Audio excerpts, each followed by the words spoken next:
Good morning. Hemshech Ayin Beis. We're middle of page 1283. Aleph Reish Pei Gimel.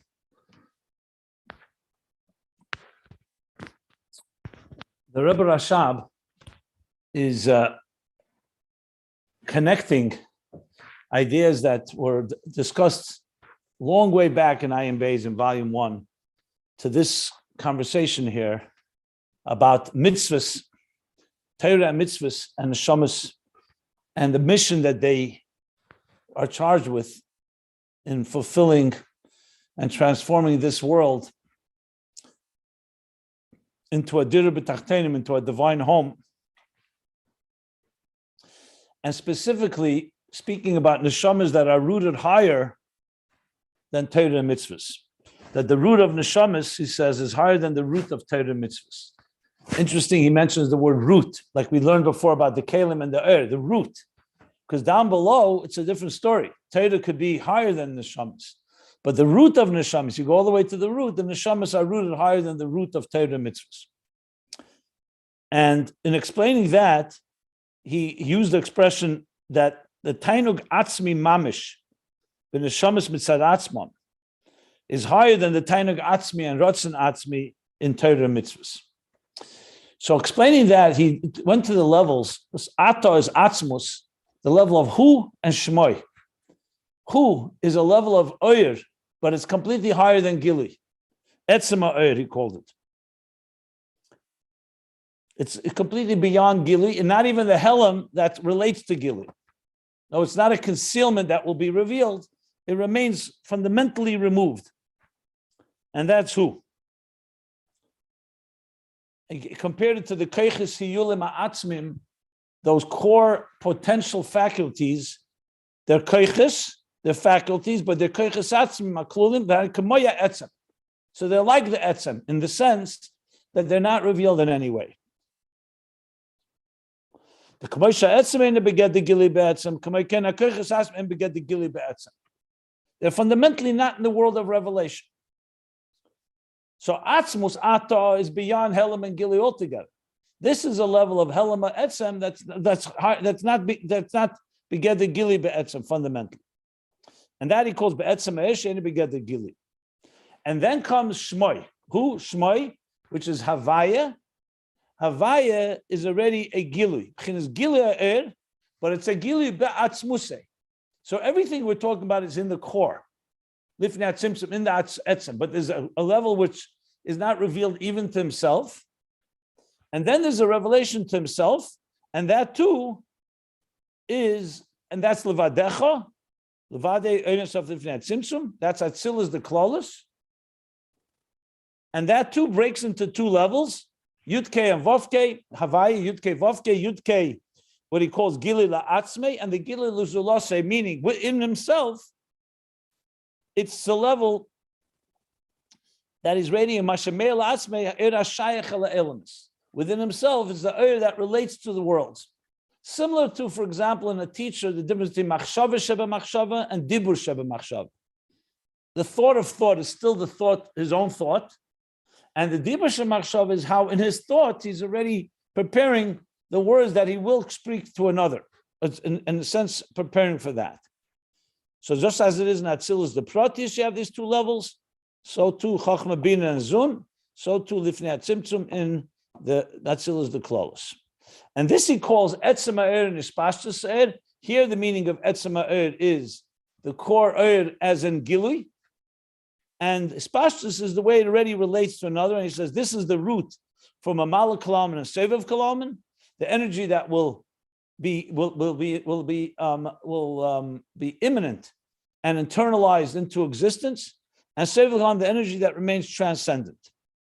Aliyah Saratzen for Ishtalshlus, that's the root of Mamala Kalaman, where God, the desire for Ishtalshlus.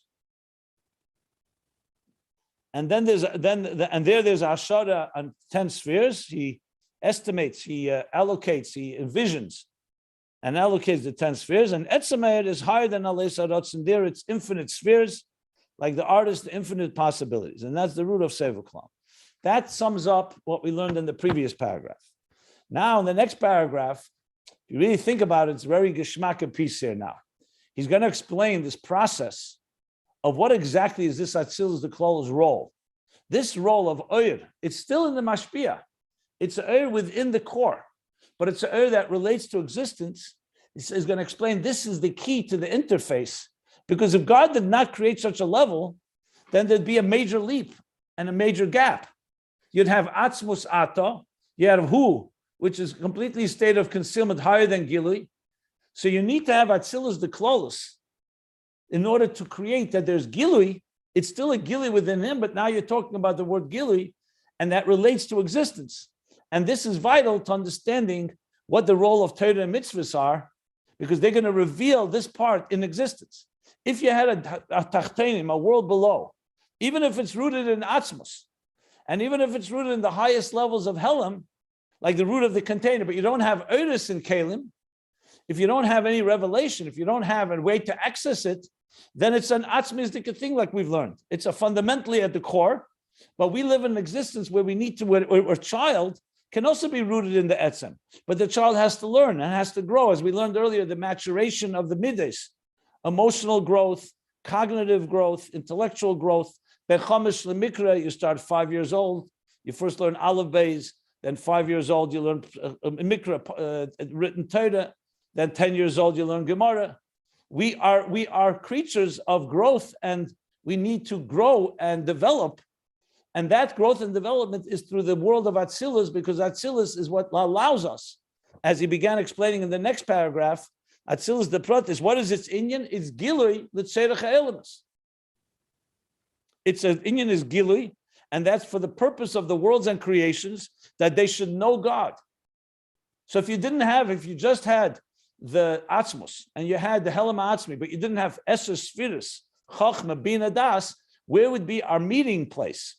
Where would we connect with the Eibishter?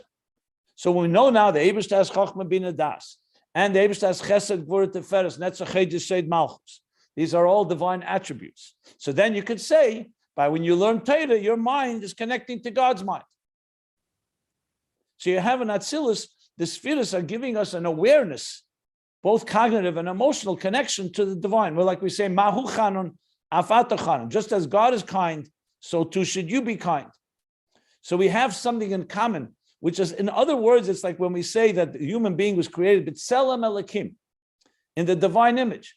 What does that mean? The divine is beyond image. What is a divine image? But the divine image creates an interface that the divine is manifesting in some structure that we can then relate to and define and identify with. So the words of the Zayar, that the emanation and the imparting of the 10 spheres is in order to that God should be known through them. Like the Pardes says, the Inatzilus Kadesh Yedu Erein Sof. Because Lamaylam Atzilus, higher than Atzilus, I'm just summing up what we learned, is a Helam, the stimus. Higher than Atzilus is a state of concealment and stimus, closed up, covered up, sealed, a sealed state. Atzilus ubchinas agili, and Atzilus is a revealed state. And even Chachma Bina, which on their own are Nistoris, we learn. Chachma Bina is still within the Mashpia. Chachma Bina, when you're using your mind, it's Yud K, it's still Hanistoris, the Mekabel, the recipient. The student doesn't see the Chachma Bina of his teacher, because the Chachma Bina is reserved for the teacher himself. But even that is also B'chinas Gilui l'Tzerech ha'elemus. That's also created, that's also emanated in order for the worlds. Like we learned earlier, B'Shem HaPardes. And that's where we stopped. So in other words, all of Atzilus, even the levels that are considered Gilui la'atzmai, is also all in order. Why? Remember, by a teacher, you can say the teacher has a mind of his own. But by the Eibishter, he doesn't need a Gilui la'atzmai.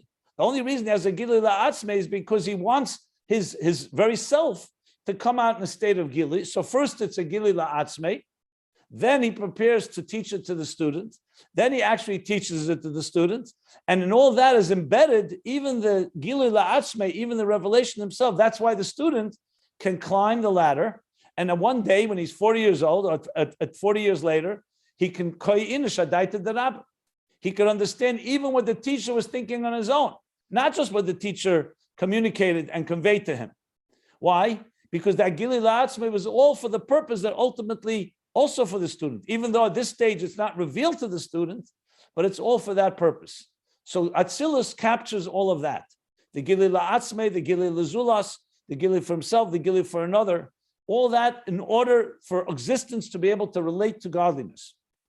And that relationship with godliness is not atzmi. That's not the level of helam and etzem. Because there's no relationship. There it's just coming from there. It's rooted there. Like we spoke about with shamas without Torah and mitzvahs from Tanya. The neshama is like a child that comes from the very genetic material of the core essence of the father. But that doesn't mean he relates to his father. His father could be far more brilliant than the student, than the son. When he learns Torah and he does mitzvahs, he's embracing his father, and they have a place where they meet. Not just that they're connected at their core, but there's also a relationship that you can talk about. When it's a teacher and a student, it's only a relationship, but there's no core connection. With a parent, it could be only a core connection and no relationship. And you really want to have both. That's why you say ben shenasa eved, eved shenasa ben. You need to have both elements to completely create a full relationship and connection. Okay. So we continue now from the line ukiyadua, from the line gam kem chinas gilui, l'tzerech elemis, and the last word of the line kiyadua. I'm going to start from ukiyadua. I'll just pause a moment if anybody wants me to clarify anything from what we've said and learned till now.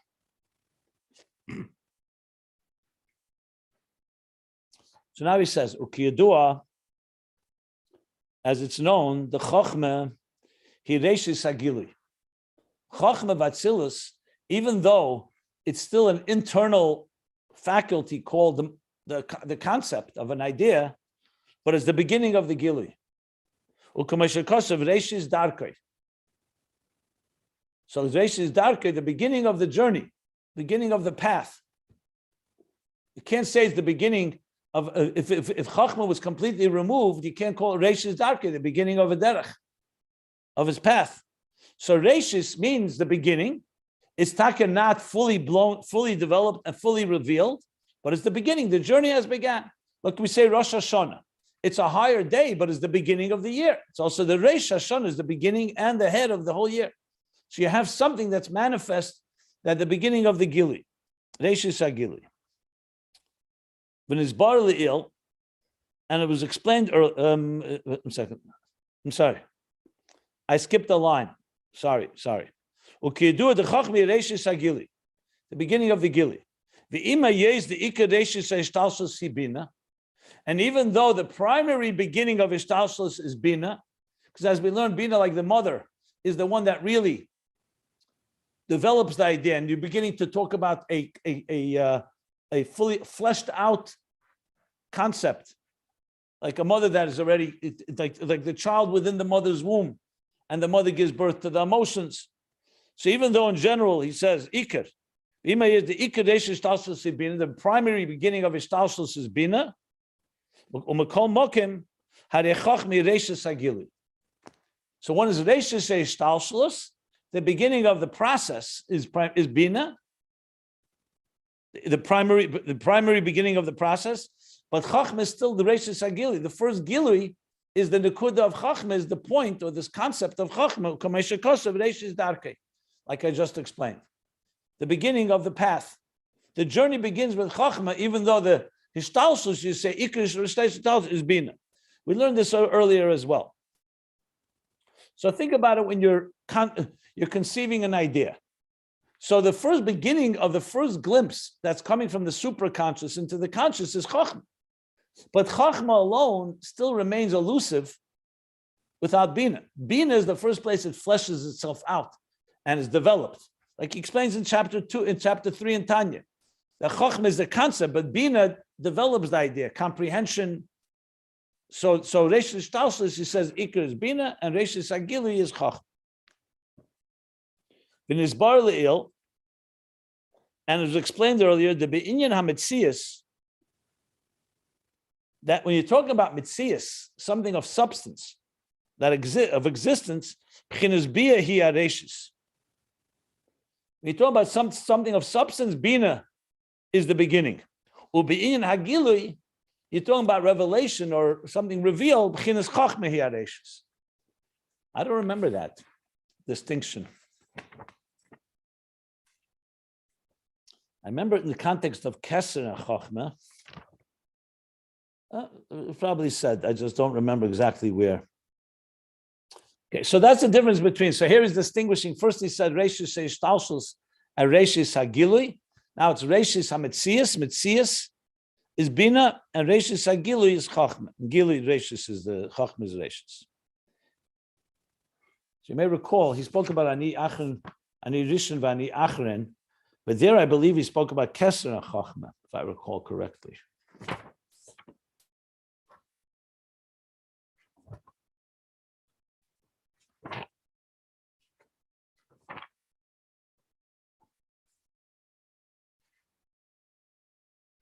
Yeah, I'm looking back on page 1213, where he spoke about Reishis, Rishon and Reishis. So there he spoke more about Keser and Chachma, if I recall correctly. But it could be that in the discussion, he also brought Bina into the picture. Okay.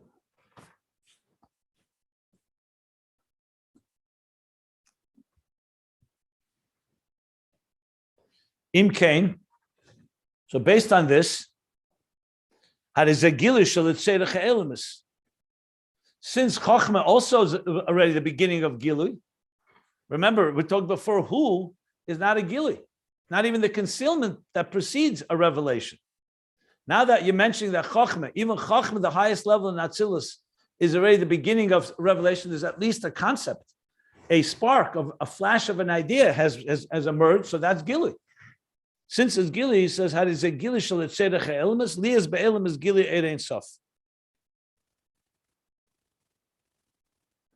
What's the purpose of this Gilui? It's for the purpose of the worlds.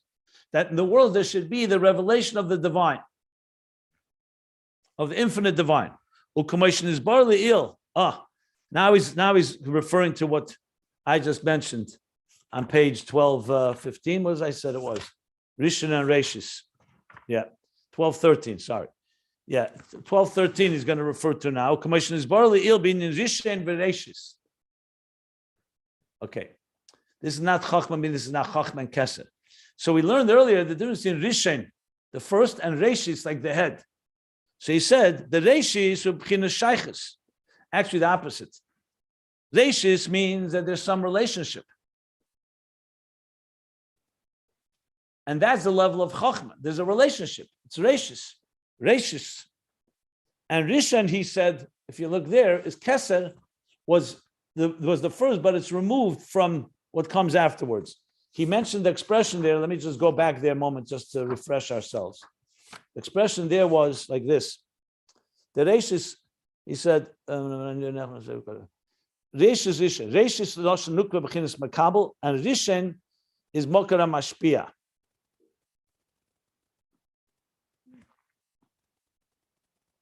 B'chinas Kiru v'Shaychus, and Rishon is B'chinas Havdalah.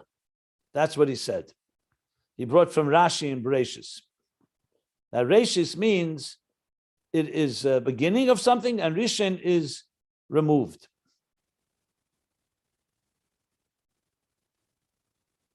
And it says that's Keser and Chachma.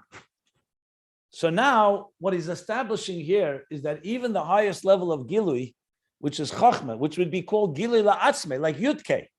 The Yud is Chachma. So it's left himself, but it's still, since it's even the beginning of a Gilui, it's for the purpose of the world.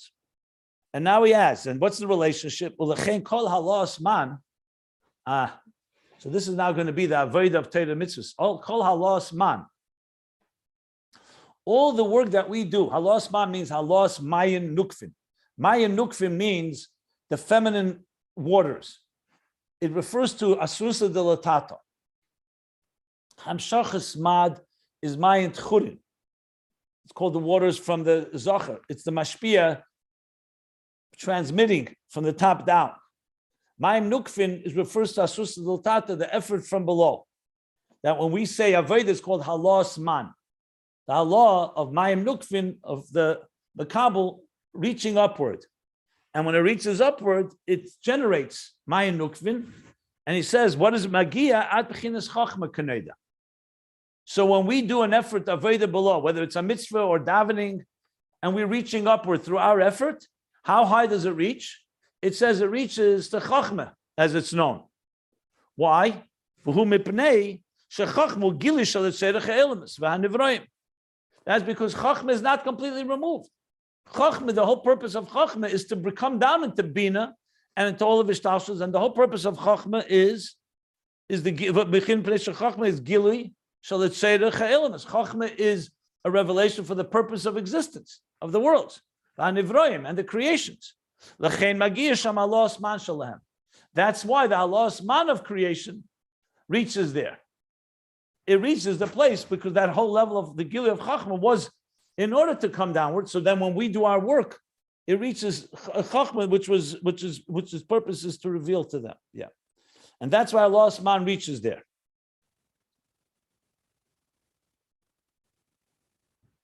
So what is established here is that Atzilus, the Proteus, meaning the microcosm Atzilus, its purpose is Gilui, its inyan is Gilui, and it's for the purpose of existence, even the highest levels of this Gilui and Atzilus. Even the letter of Yud and Yud K and Chachma is all for this purpose. Now he's going to apply it back. Remember, we're talking about Atzilus the Klolos, how it is Lifnei Tzimtzum. The same idea he's going to say is Lifnei Tzimtzum. And similar to this, example of this, this too is applicable to the macrocosmic Atzilus pre-Tzimtzum. Because there, relative to that level, it's also the level of, he said, Atzilus the Klolos was not who, it was Shmoi, it was Havaya. That's the level of Gilui of Ein Sof. Gilui la'atzmei, Gilui the atzmei lazulas, but regardless, Yud Kei Vav Kei, it's all a Gilui of Ein Sof, not something that's fundamentally concealed. Ukanal, the who, like we said earlier, the who, Hainu B'chinas Hela Ma'er. Who is the level of concealment? Ushmoy B'chinas HaGilui. And Shmoy, the name, Havaya, is the level of Gilui. So he's saying now, just as we understand that in the microcosmic Atzilus, even the level of Chachma, the highest level, is all Gilui. Reish is the beginning of revelation, the tzedach, for the purpose of existence. He says the Gama Er Kameshu La'atzmei, that also the Er that's La'atzmei, before the Tzimtzum, Hu B'chinas HaGilui de Ein Sof. It's all part of the Gilui of Ein Sof and not Helen. So even the highest level of Yudkei, and every revelation is for the purpose of Ishtalshlus, because why else would you need the Gilui? Because the Eibishter, so to speak, for himself doesn't need a revelation. Like the Gemara says about the Menorah. So it says in the Beis Hamikdash, the Menorah, which gave off light, so the windows were skufi matumim. The windows went narrow in the inside and wide on the outside. So the question is asked, windows should be the other way around, because you want the light coming in. Here, it's wide on the outside, but narrow on the inside. So it says, because does God need light? The Beis Hamikdash doesn't need light. The whole purpose of the Menorah was to give off light to outside the Beis Hamikdash. So the windows are narrow on the inside and expand to amplify the light going outward, then rather than the way around. It's not about illuminating the Beis Hamikdash, it's about illuminating the world. Just a very similar statement. It says,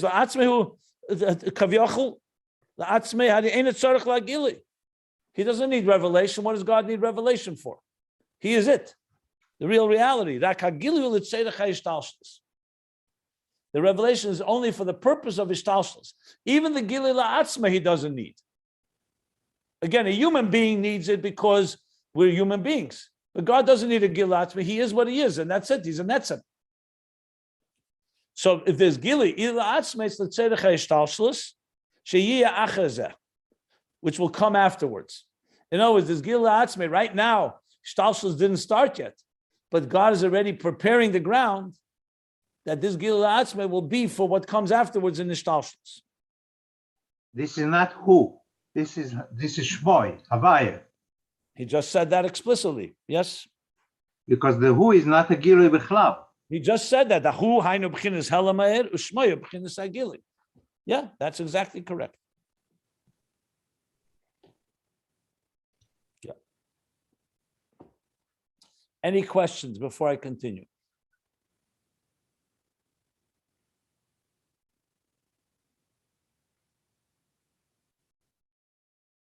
In his barley ill, as explained earlier, Dibra Masul ve'eya etzle, which is in volume 1, the B'chinas Ispashtus Sa'er, like he said, the end of a previous paragraph, the Ispashtus Sa'er lifnei tzimtzum, the extension of the light, hu hagili lehoyer es ha'elemis. That's the revelation allocated that will become the root of Mamala Kalam, and like he said, that will radiate in the worlds. The etzem ha'oyer, and the etzem there, like we explained, etzem ha'oyer here doesn't mean the helam of the oyer, it means the etzem, the light as it is who legalis atzmuse, is to reveal the atzmuse himself. So one is for the purpose of the worlds, and one is to reveal himself, but it's also legalis. Before he has the expression, let me just see, he said before the expression, okay. He's using a different expression. I says Gili Atzmuse, Legalis Atzmuse, is more than just a Gili La'atzme. It means to reveal his etzem. So based on this, he's qualifying. Doesn't it appear from this then that the higher level is not for the worlds? Because if you said it's a Gili, L'tzedach ha'elim is fine. But since we're talking now, that's revealing to himself, so it seems to say legalis atzmuse. So it says, Mekol mokim, nevertheless, nevertheless, even the gili latzmuse, legalis atzmuse, and the gili la'atzme, all that is level of gili, still all revelation, and l'tzedach ha'elemis, ishtalshlus, and it's for the purpose of ishtalshlus. I'm not positive what he's qualifying because he already said this before, but I think he's trying to say is that based on the Maimer ve'eya etzle, because I was wondering why are you bringing this Maimer? The Rebbe Rashab just said it on top that his pashtus se'er is the shayach ela elemis, and the etzem e'er is er la'atzmei. He said that right on top in the previous paragraph. I'm looking right now. This one. It's like somehow Gilui in the future, Gilui in Lasavlove, you know.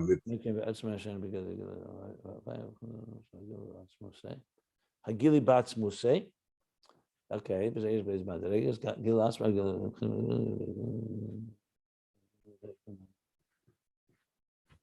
Etzema er. Etzema er, come begins to helam shala Gilui. Begins to pashtus okay. I think he may be adding the idea legalis atzmuse, that its purpose is to reveal himself. But the bottom line is, since he doesn't need revelation, so the revelation is means it's there for existence, for the work, for ishtalshlus. So it's not the level of who, it's the level of Gilui. Let's say the ishtalshlus. So commotion is bar le'il, dibra masla nachamu. So this already he said nachamu earlier in the page, but the Maimer Nachamu. 1 second. Yeah. Shagam b'chinas yedias atzmei. That even the level where he knows himself, self-awareness. Shazel b'chinas yudke sheb'shem avaya sheba'atzmus. That's the level of yudke in the shem avaya sheba'atzmus means atzmus lifnei tzimtzum. It doesn't mean atzmus. It means in the atzmus, the way it is before the tzimtzum, the oir, who let's say the chayish talshlus. So even yedias atzmei, right? Because God doesn't need to know himself, he doesn't need awareness, he doesn't need revelation. So it's all for the purpose of the cosmic order of shtalshlus. And now since and being And after all this, shekol zehu l'tzedach ha'ishtalshlus, that all this is for the purpose of ishtalshlus, hadishayach lemed the ishtalshlus, husham b'bchinas iskalulus, the helam. So you could then we have the ability to say shayach lemed. You could say that ishtalshlus, even though it doesn't exist yet, is there in some way. It's encompassed. Iskalulus encompassed there v'helam, and a state of helam, because since that level, and ishtalshlus didn't happen yet, there's no tzimtzum yet, but you can't say that it's completely removed, so you have to say that the ishtalshlus in some way is there, is recognized there, in a v'helam, some b'chin iskalulus v'helam, v'Allah Osman, to say the ishtalshlus magia l'sham. And the Allah Osman, the work, the initiative, the Avoda that we do in ishtalshlus reaches that level, just like he said, in Atzilus the Proteus, in the microcosmic Atzilus, that the Allah Osman below reaches Chachma, the beginning of the Gilui, so too in the macrocosmic Atzilus, that even the highest levels of Gilui, because the whole Gilui is for the purpose of existence, so the Avodah of existence reaches there. It's not removed. Magia l'sham. Shari b'bchinas ispashus so'er. Let me just stop for a moment. Okay. Now this, we did learn in volume 2 about Kamayim Aponim Laponim, if I recall correctly. Spoke a lot about this, where the Avodah reaches. Because there's levels you could say where God is indifferent. Im tzadakta matifol bay. But we spoke that the levels of Avodah, the Avodah reaches the highest levels, literally the highest level. This was by Yikra and Sav, Ayin Hey, and other Maimorim there. I need to look it up. But regardless, here he's clearly stating, and since he says, Harishayach Lemer, which almost sounds like the Rebbe Rashab is saying it. Because on its own, you'd say Ishtalshlus didn't start yet. But it's because the whole Gili is for the purpose, you have to say Shayach Lemer, Ishtalshlus is there in some, it's encompassed there in some way, and a concealed way, and the Allah Osman reaches there. So to use the example I've been giving, when a person, the example of the artist or the builder. So the architect has a vision for the home that he's going to build. The home itself and the people who build it may not be privy to all his inner workings, to what is going on in his mind. So there's a wisdom in the building itself, like in creation, there's a wisdom. But if you want to know what's going on in the Yudke, so to speak, in the Moyach of the Mashpia, of the creator, that's something that's revealed to him and him alone. But the whole purpose of why he's thinking about it is to build a home. So therefore, you have to say that that home is also encompassed in some way in the deepest levels of revelation within the artist. We're not talking about the architect beyond where it's complete helam. We're talking about where he's already some type of revelation even to himself. So even though the art is lower than the artist, but the art, since the artist conceived the idea in his deepest levels, even that earliest level of Gili, just a drop, that's just to reveal himself. The whole reason he's creating this art or this building is to reflect what he wants, but because that's what he wants, so therefore that in some way is encompassed even in this highest levels of Gili la'atzmei. And Gili ba'atzmusei and Gili ba'atzmusei, yeah. So it's not just, you could say, you know what, maybe the only thing we connect with is the way he's relating to creating the art. In other words, God is then imagining the art, and that's what we connect with as God relates to the art. He's saying, no, even as he's thinking to himself, not as he is relating to creating the art, the mere fact that he's thinking about it, the mere fact that it's emerged in his mind that he's going to create art, even though it's still the level of Sfira saying Ketz, like he said, it's infinite possibilities. We don't even have a specific structure yet for the art. He hasn't envisioned or allocated resources, but the mere fact that something came out, Gilui, even to himself, Yedias Atzmei, his own self-awareness, is already means that whatever comes at the end, the building and the Avoda, which is the purpose of existence, affects and touches that place. So even he's talking now, even the Yudke, the Gilui Atzmei, not just the Gilui Zulase. So in that way, that the teacher, even his deepest ideas, even though he's not revealing them now, and what he's revealing is only that which is commensurate to the student, but even that shadish of Sevav Kalam and the Gilui Atzmei, Etzemer, is also ultimately for the purpose of the students, so therefore it encompasses it in some way. Now, of course, we could use explanation. What's the difference between the relationship between the Oyer as it relates to existence and to the Oyer as it relates to himself? But it's for the purpose of existence. So the difference, of course, would be that if it relates to existence, it has more relationship with existence. Relates to himself means how existence relates to him, how it's on his terms, not on our terms. That would be the key difference, as we discussed a number of times. And the interface, we want to have both. We want to have God on our terms that we can relate to, and we want to understand God on God's terms, how our existence is seen by him. Like almost the difference in Das Tachten and Das Elyon. They're both divine perspectives, but one is the divine perspective as God relates to existence, and one is the divine perspective as existence relates to God, meaning how God encompasses, envisions that existence, not envisions the specifics, but the way God begins to reveal himself as in order to be able to create existence. Okay.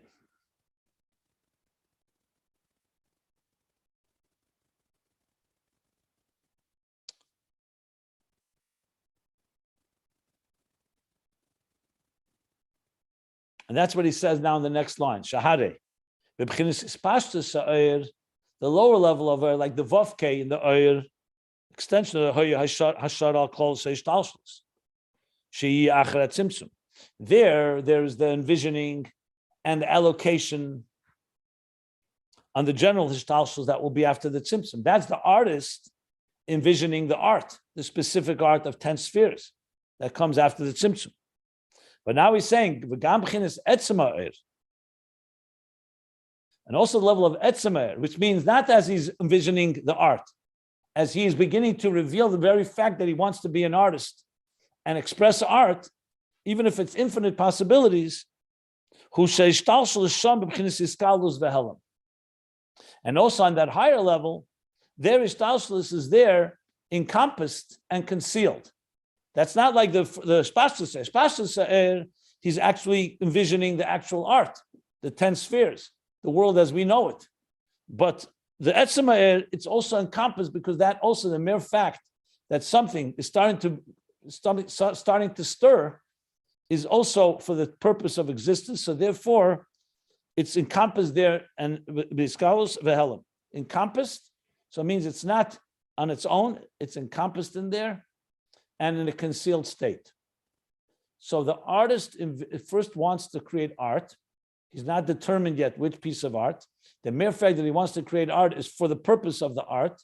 So even though it's not specific yet to the art, it already encompasses in it that which is going to come afterwards in a concealed state. Okay, scholars for Helen.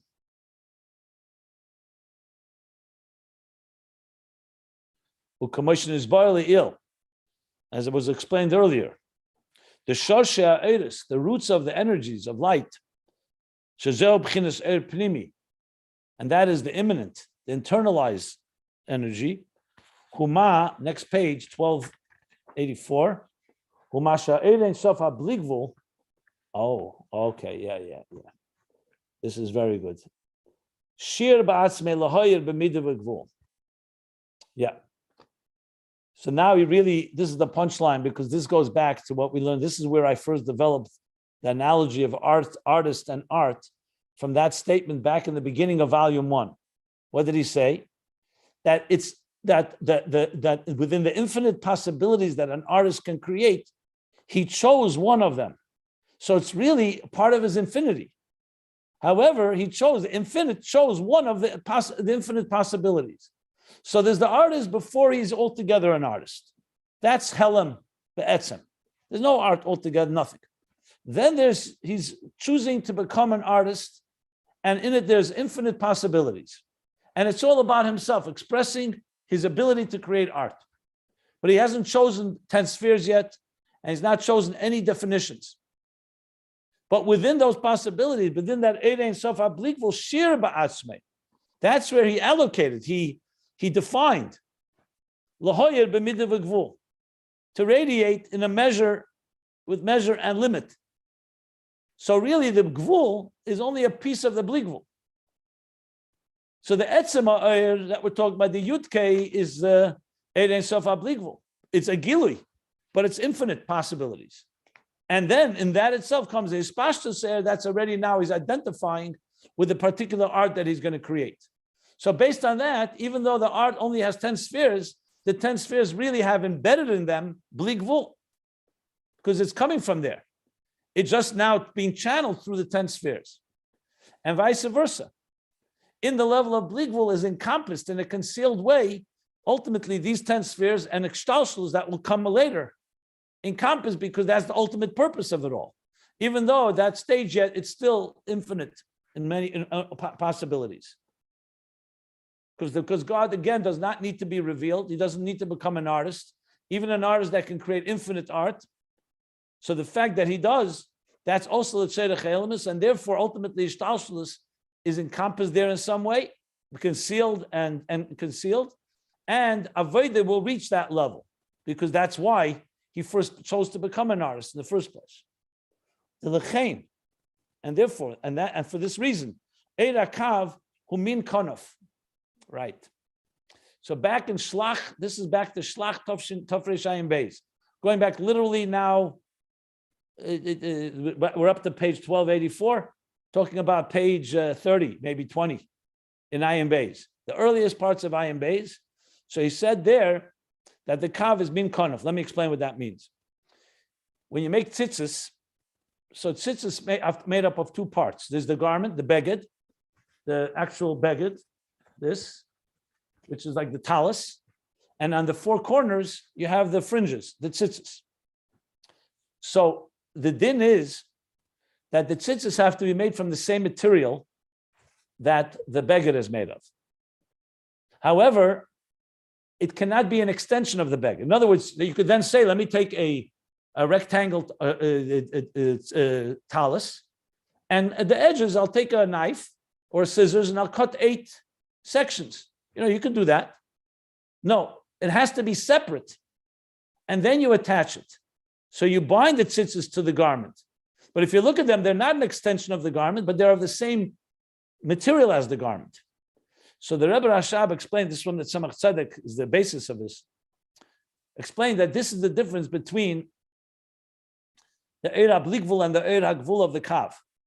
The Kav is of the same personality, same material, because the finite light that ultimately the artist envisioning these 10 spheres, which will then manifest in the Kav, is all a piece of the same material as the bli gvul. It's all part of his infinite possibilities. From God's perspective, it's just one possibility among many. From our perspective, we only see this piece of art. So it's of the same material, but it's a separate entity because it's not within the garment. It's from the same material of the garment, but it becomes its own piece of art as a separate entity in that sense. That's what he explained there. So that's what he means, min kanaf. Like when we say that malakalaman comes from seviv kalam. So even though malakalaman has its own track, defined energy that will enter existence, but its roots, it's coming from seviv kalam. And therefore it has a certain similarity to the Eir of seviv kalam, which is a transcendent energy. So though they are two different tracks, but Mamal Kalaman ultimately is rooted in Seviv Kalaman, so it has some element of transcendence, even in the immanent energy, as was explained earlier at length. So now he connected it all, that the Gilui, even the highest level of Gilui, it relates to existence in some way ultimately, and existence relates to that level of Eir, and that's why our Avoda touches even the highest level of Gilui la'atzmai, that we call here Etzem Eir, the Yud-K, what he's calling here the Eir Sof bli gvul. But it's all still Gilui. We're not talking about the level of who. This is all Shmoi, the Yud-K and the Vav-K, of Shmoi of Havaya. Now, he's still not finished with this, and then he's going to continue now in the next paragraph, but I'm going to stop here, and I'll take any questions. So I'm stopping at the end of the paragraph, top of page 1284. Go ahead. The Or HaKav is min kanaf, but what about the Kav itself? What is that? The Urakav and the Kav are not distinguished here. It's the same thing. Okay.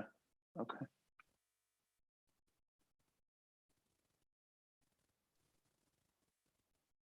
And this is all explained. I believe it's in chapter very early on. It's in Shlach Kerach Ayin Beis. This whole min kanaf.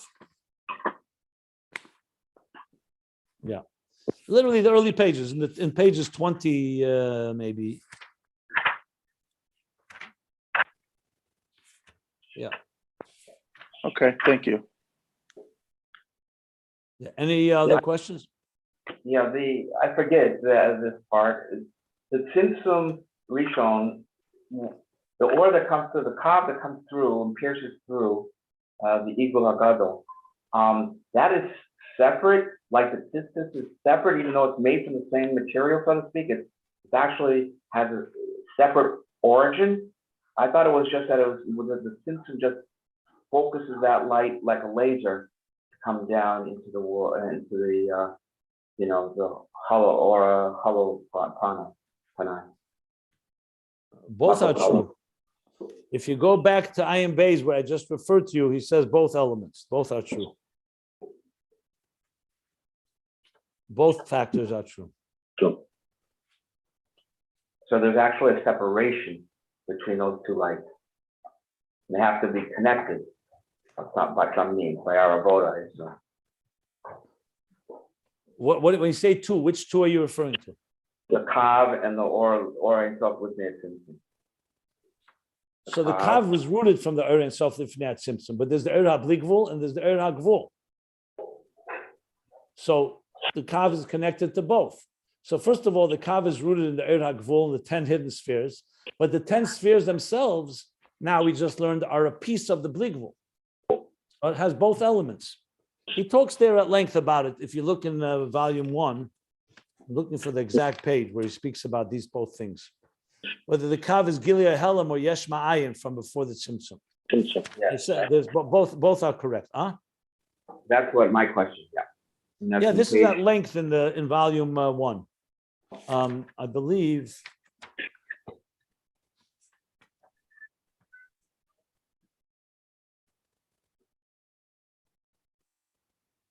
Yeah, you have to start looking in chapters 15 and on, something like that.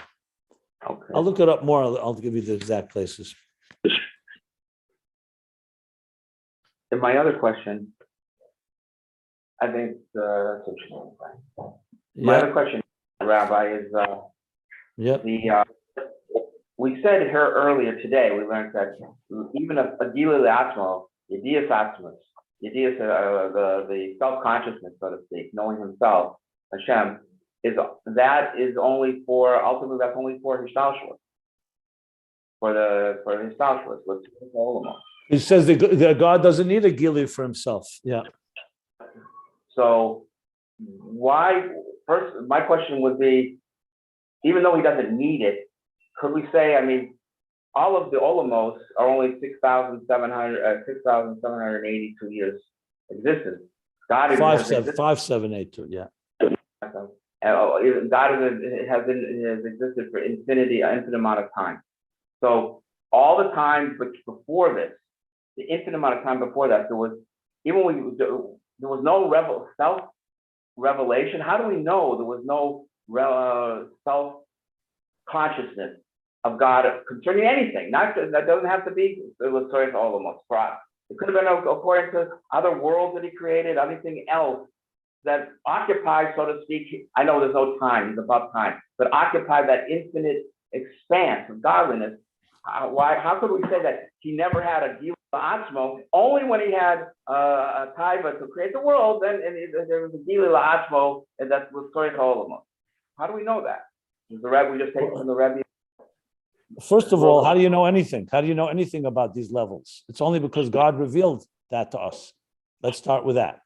It's not based, this is because whatever God reveals, he reveals. I think you're misunderstanding something here fundamentally. You mentioned higher than time, but that's not a small matter here. Whatever we're talking about here is happening right now.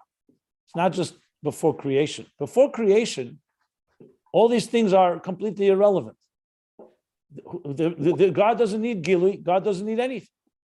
The mere fact that existence exists tells you that there's levels that are Gilui. God tells us that comes from these highest levels of Yedias Atzmei. There's no such concept of divine consciousness. That itself is the creation. So the fact that what we call existence, so there's existence as we know it in specific time and space, and there's existence how God knows it, and the highest levels of God's awareness is all about existence. So you call it 5,782 years. From God's point of view, that is his relationship with existence begins with the first Gilui within himself.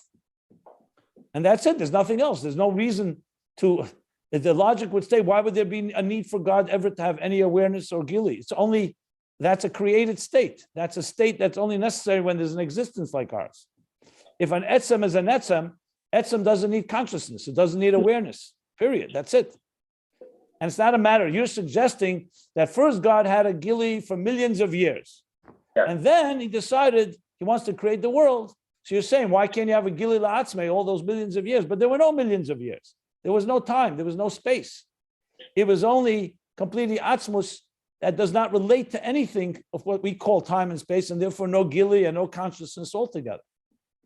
As soon as you talk about context of something, you're talking about Gilui, that itself means is the beginning of the process of what we call existence.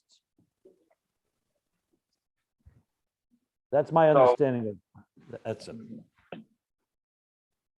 But I don't know how we can make a blanket statement is made that you put it exactly my question was right. That for those millions of years or billions of years or whatever before. But there are no millions and billions of years. That doesn't exist. Time itself is a creation. That doesn't exist. Everything before Bereshis bara is all the level that's beyond Gilui, beyond anything. That's the whole point. Existence is Gilui is a part of existence. There's no such thing as Gilui without existence. Because Atzmus doesn't have any need for all this. And that's right now the case. There is no billions or millions of years, not conceptually and not actually. Now you can't wrap your head around it. Now, that's one thing. The second, as I said before, only the thing we know is what God tells us. If God decided to tell us that there's a Gilui la'atzmei before creation, fine. Yeah. But that's not what he tells us, because it doesn't make any sense. Why would he need a Gilui la'atzmei? He doesn't need it. There's no need for it. The whole concept. Anyway, the key thing is we got to get out of the way we understand things and try to understand how God sees things. And God sees things very differently than us. The concept of consciousness, awareness, Gilui means nothing to God. It's absolute creation. It's just as creation, just like a frog and a rainbow. They're all creations. However, Gilui means that he wants to reveal himself. And that he does want to do. But why does he want to reveal himself? Because of existence, because he wants this existence. So even the deepest levels of self-revelation and self-awareness, like he's saying here, are only for the purpose of existence. But they're the purpose, but they remain removed from existence because their purpose is to teach us about God that's above existence. But it's still a Gilui for existence. Thank you. Okay, so we'll stop at the top of page 1284, the end of the paragraph. Did you hear the last thing I just said, the critical? Even the Giluyim that are beyond us are also for us. In order to elevate us, to create bittul, for us to be able to grow. Yeah, I heard it.